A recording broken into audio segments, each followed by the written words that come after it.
इस वीडियो में हम लोग साइंस के चैप्टर 5 को आगे कंटिन्यू करने वाले हैं, जिसका 4 पार्ट ऑलरेडी आ चुका है और उन पार्ट्स में हमने स्टार्टिंग के कुछ टॉपिक्स को ऑलरेडी पढ़ लिया है। अगर आपने उन वीडियोस को नहीं देखा है तो आप साइंस वाले प्लेलिस्ट में जाकर देख सकते हो। प्लेलिस्ट का जो लिंक है आपको डिस्क्रिप्शन में मिल जाएगा। अभी तक जितने भी वीडियोस मैंने डीएवी पब्लिक स्कूल के स्टूडेंट्स के लिए बनाए हैं, सभी वीडियोज़ आपको subject wise class wise playlist में ही मिल जाएंगे। तो प्लेलिस्ट में जाकर उन वीडियोस को आप आसानी से देख सकते हो। उन वीडियोस को देखने के बाद अगर आपको वो हेल्पफुल लगे तो आप चैनल को भी सब्सक्राइब कर सकते हो, क्योंकि इसी तरह डीएवी पब्लिक स्कूल के लिए बहुत सारे वीडियोस इस चैनल पे आते रहते हैं।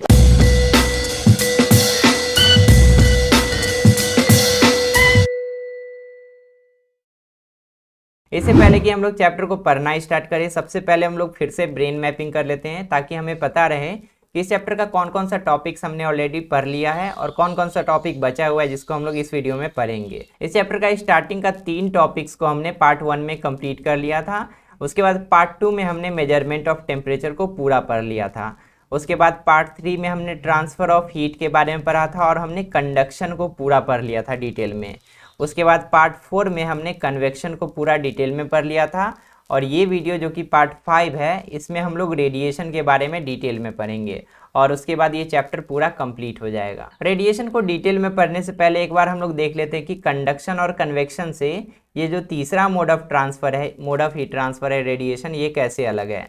तो जब भी हीट का ट्रांसफ़र चाहे कंडक्शन में हो या कन्वेक्शन में हो, उस केस में हीट को पॉइंट ए से लेकर पॉइंट बी तक जाने में बीच में मीडियम का ज़रूरत पड़ता है। बिना मीडियम के हीट पॉइंट ए से पॉइंट बी तक नहीं जा पाता है। इसके बारे में डिटेल में हमने पिछले पार्ट्स में भी पढ़ा था।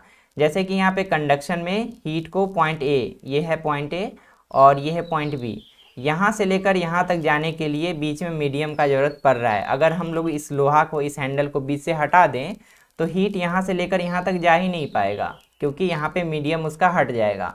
उसी तरीके से कन्वेक्शन में भी जो हीट का ट्रांसफ़र होता है ना, उसमें मीडियम का ज़रूरत पड़ता है। जैसे कि यहाँ पे हीट मिल रहा है उसको, पानी का मॉलिक्यूल गर्म होकर ऊपर चला गया और ऊपर वाला ठंडा मॉलिक्यूल नीचे आ गया, फिर उसको हीट मिलने लगा तो वो भी गर्म हो गया। इस तरह से धीरे धीरे पूरा पार्टिकल में साइक्लिक मोशन होगा, मतलब पूरा लिक्विड में साइक्लिक मोशन होगा और लिक्विड का हर पार्टिकल को गर्म होने का मौका मिल जाएगा और धीरे धीरे पूरा लिक्विड गर्म हो जाता है। तो इस टाइप के हीट ट्रांसफ़र में भी मीडियम का ज़रूरत पड़ता है। अगर हम लोग यहाँ से बीच का लिक्विड निकाल दें, किसी तरह से बीच का लिक्विड हटा दें, तो हीट यहाँ से लेकर यहाँ तक नहीं जा पाएगा, इस पॉइंट से इस पॉइंट तक ट्रांसफ़र नहीं हो पाएगा। लेकिन ये तीसरा मोड ऑफ हीट ट्रांसफ़र जो है ना, जिसका नाम है रेडिएशन, उसमें किसी भी मीडियम का ज़रूरत नहीं पड़ता है। अगर हीट को पॉइंट ए से पॉइंट बी तक जाना है तो बीच में अगर कुछ भी नहीं है, इवन एयर भी अगर नहीं है, तो भी हीट का ट्रांसफ़र हो जाएगा। हीट यहाँ से लेकर यहाँ तक पहुँच पाएगा। सन से जो हीट हमारे तक आता है वो भी रेडिएशन मेथड से ही आता है, क्योंकि सन और हमारे अर्थ के बीच में एयर भी प्रेजेंट नहीं है। उसी तरह से यहाँ पे भी देख सकते हो कि हीटर का जो हीट है यहाँ से हमारे बर्तन तक पहुँच रहा है और इन दोनों के बीच में कोई भी कांटेक्ट नहीं है। तो यहाँ पे कैसे हीट का ट्रांसफ़र हो रहा है? By the method of radiation. तो अब यहाँ तक समझ गए। अब रेडिएशन को हम लोग डिटेल में पढ़ लेते हैं। तो रेडिएशन के बारे में यहाँ पे पूछा गया है क्वेश्चन। सबसे पहले, we feel hot when we stand out in the sun. जब हम लोग धूप में खड़े होते हैं तो हमें क्या होता है? गर्मी फील होता है। और उसके बाद when we are near the fire place, और जब कहीं आग जल रहा होता है और उसके नज़दीक भी अगर हम लोग खड़े होते हैं तो भी हमें गर्मी फील होता है। How does the heat of the sun and the fire place reach us. यहाँ का हीट, सन का जो हीट है और ये जो फायर प्लेस है इसका हीट है, हमारे तक कैसे आ रहा है? ये किस मेथड से हमारे पास आ रहा है? क्योंकि यहाँ पे तो कोई मीडियम नहीं है, सन और हमारे बीच में कोई मीडियम नहीं है। एयर जो है, एयर तो बैड कंडक्टर ऑफ हीट है। तो यहाँ पे हीट का ट्रांसफ़र किस तरह हो रहा है, उसी के बारे में पूछा गया है। तो यहाँ पे जो हीट का ट्रांसफ़र हो रहा है ये रेडिएशन मेथड से हो रहा है। इसी मोड ऑफ हीट ट्रांसफ़र को हम लोग रेडिएशन बोलते हैं। The heat of the sun does not reach us either by the conduction और बाय कन्वेक्शन। न तो कंडक्शन के थ्रू ही सन का हीट हमारे पास आता है और न तो कन्वेक्शन के थ्रू सन का हीट हमारे पास आता है। This is because there is mostly empty space, that is vacuum, between the sun and the earth. Sun और अर्थ के बीच में, मान लेते हैं ये हमारा सन है और ये हमारा अर्थ है, तो सन और अर्थ के बीच हीट आने के लिए मीडियम है ही नहीं। पूरा प्लेस जो है क्या है? वैक्यूम है, मतलब वहाँ पे इवन एयर भी नहीं है, खाली है पूरा। एयर सिर्फ कहाँ है? हमारे अर्थ के चारों तरफ थोड़ा सा पतला लेयर है एयर का। Conduction and convection both require material medium for the transfer of heat. Conduction में भी और कन्वेक्शन में भी, दोनों में बीच में एक मीडियम होना चाहिए, एक मटेरियल होना चाहिए, तभी हीट का ट्रांसफर हो पाता है। हमने स्टार्टिंग में भी देखा था जब हमने देखा था एक वाटर को बॉईल करने वाला example. It follows then that there must be a third method of heat transfer. और चूंकि यहाँ पे कोई मीडियम का जरूरत नहीं पड़ रहा है तो इसीलिए एक तीसरा मोड ऑफ हीट ट्रांसफर भी होना चाहिए। We call this method of heat transfer as radiation. और इसी मोड ऑफ हीट ट्रांसफर को हम लोग क्या बोलते हैं? रेडिएशन बोलते हैं। It may be defined as the method of heat transfer in which material medium is not required. ये एक ऐसा मोड ऑफ हीट ट्रांसफर है जिसमें कि कोई भी मीडियम का जरूरत नहीं पड़ता है। आगे हमें यहाँ पे रेडिएंट एनर्जी के बारे में बताया गया है, लिखा है the heat energy received by an object through radiation is called radiant energy. एक ऑब्जेक्ट को रेडिएशन के थ्रू अगर कोई एनर्जी मिलता है तो उस एनर्जी को हम लोग क्या बोलेंगे? रेडिएंट एनर्जी बोलेंगे। जैसे कि सन से जो हमें हीट मिलता है वो भी रेडिएंट एनर्जी ही है। We get heat from the sun and this heat is called radiant energy. We say that all hot object give out or radiate heat energy. और इसीलिए हम लोग बोल सकते हैं कि जितना भी गर्म ऑब्जेक्ट होता है जैसे कि सन हो गया या तो ये मोमबत्ती हो गया, ये सब क्या करता है? हीट एनर्जी को रेडिएट करता है, बाहर की तरफ उसको छोड़ता है। When radiant energy falls on any matter, a part of it is reflected back and a part of it is absorbed by the matter. अगर किसी ऑब्जेक्ट पे रेडिएंट एनर्जी मिलता है तो उसका एक पार्ट रिफ्लेक्ट हो जाता है, मतलब बाहर चले जाता है, और एक पार्ट उसका एब्जॉर्ब हो जाता है, वो जो बॉडी है उसको कैच करके रख लेता है अपने पास। It is the absorb part of the radiant energy that heats up the object. और ये जिस पार्ट को एब्जॉर्ब कर लिया ना, उसी के कारण ये बॉडी गर्म हो जाता है। We find through practical experience that black objects are very good absorbers of radiant energy.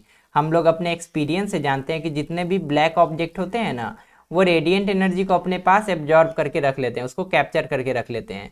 और जितने सारे वाइट ऑब्जेक्ट होते हैं वो रेडिएंट एनर्जी को रिफ्लेक्ट कर देते हैं ज़्यादातर मात्रा में। तो इसी कारण से आप सुने होंगे कि गर्मी के दिनों में ब्लैक कलर का कपड़ा हमें नहीं पहनना चाहिए। अगर हम लोग ब्लैक कलर का कपड़ा पहनेंगे तो सन से जो रेडिएंट एनर्जी आ रहा होता है उसको हमारा कपड़ा एब्जॉर्ब करके रख लेता है और हमें बहुत ज़्यादा गर्मी फील होगा, क्योंकि सारा हीट एनर्जी हमारे कपड़े में रहेगा। और अगर हम लोग वाइट कपड़ा पहनेंगे तो ज़्यादातर रेडिएंट एनर्जी को वो रिफ्लेक्ट कर देता है। जो भी रेडिएंट एनर्जी आता है वो रिफ्लेक्ट हो जाता है और वापस चले जाता है, और हमारा जो कपड़ा होता है उसको अपने पास नहीं रखता है। इसको हम लोग एक्टिविटी नंबर 7 में भी प्रूव करेंगे कि ब्लैक ऑब्जेक्ट जो होता है वो ज़्यादा गर्म हो जाता है और वाइट ऑब्जेक्ट कम गर्म होता है, क्योंकि वाइट ऑब्जेक्ट ज़्यादातर हीट को रिफ्लेक्ट कर देता है। हाईली पॉलिश्ड और white object on the other hand absorb very little amount of radiant energy falling on them.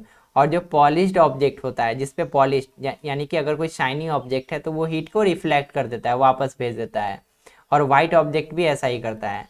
The following activity will help us to verify this fact. और इस वाले activity में हमें ये प्रूव करके दिखाना है। इसको हम लोग एक्टिविटी नंबर 7 में भी समझेंगे कि सेम अमाउंट ऑफ हीट मिलने के बाद वाइट ऑब्जेक्ट जो भी होता है वो कम गर्म होता है, और वही सेम अमाउंट ऑफ एनर्जी मिलने के बाद जो ब्लैक ऑब्जेक्ट होता है वो ज़्यादा गर्म क्यों हो जाता है। तो इसके लिए हम लोग 2 थर्मोमीटर लेंगे। एक थर्मोमीटर को हम लोग लेफ्ट साइड में रखेंगे और एक थर्मोमीटर को हम लोग राइट साइड में रखेंगे।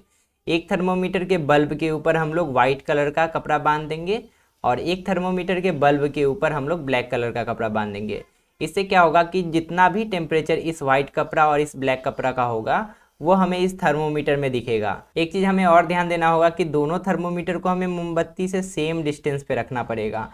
ऐसा क्यों? ताकि दोनों को same amount of heat energy मिले। जब कुछ समय के लिए इसको हम लोग ऐसे ही रख के छोड़ेंगे तो यहाँ पे जो वाइट वाला कपड़ा है ना, इसका टेम्परेचर इस वाले थर्मोमीटर में कम दिखाएगा और इस ब्लैक वाले कपड़े का टेम्परेचर इस वाले थर्मोमीटर में ज़्यादा दिखेगा। ऐसा क्यों? क्योंकि ये जो ब्लैक वाला कपड़ा है ना, ये सारे रेडिएंट एनर्जी को एब्जॉर्ब कर लिया, लगभग सारे एनर्जी को, और कुछ ही एनर्जी को ये रिफ्लेक्ट कर पाया। लेकिन व्हाइट वाला कपड़ा क्या किया? ये मैक्सिमम एनर्जी को रिफ्लेक्ट कर दिया, जितना एनर्जी इसके पास आ रहा है उसको रिफ्लेक्ट कर रहा है, और कुछ ही एनर्जी को एब्जॉर्ब कर पाया। तो इससे ये प्रूफ हो जाता है कि जो डार्क कलर का कपड़ा होता है वो ज़्यादा गर्म होता है धूप में, क्योंकि वो ज़्यादा एनर्जी एब्जॉर्ब करता है, और जो लाइट कलर का कपड़ा होता है वो कम गर्म होता है, क्योंकि वो मैक्सिमम एनर्जी को रिफ्लेक्ट कर देता है। अब इन्हीं दोनों प्रॉपर्टीज़ को अपने डेली लाइफ में हम लोग कैसे यूज़ करते हैं उसको यहाँ पे पॉइंट वाइज हमें बताया गया है। तो इसको पढ़ लेते हैं। अब पहले लिखा है the difference between the absorption and emission. यहाँ पे 2 वर्ड है। एब्जॉर्प्शन का मतलब होता है किसी भी एनर्जी को कैप्चर कर लेना, और इमिशन का मतलब होता है एनर्जी को रिलीज कर देना।